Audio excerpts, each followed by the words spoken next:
Balai Besar Pengawasan Obat dan Makanan BB POM Provinsi Aceh melakukan pemeriksaan aneka jajanan makanan dan minuman yang dijual oleh pedagang di Meulaboh, ibu kota Kabupaten Aceh Barat.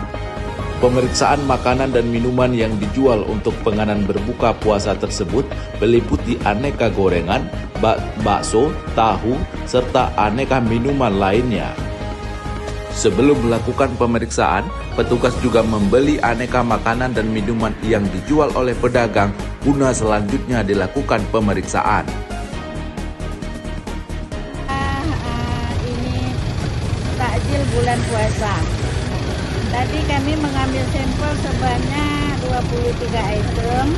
Itu ada mie, ada tahu, ada minuman yang berwarna merah, dan ada kue lain yang mencurigakan. Hasilnya memenuhi syarat semua.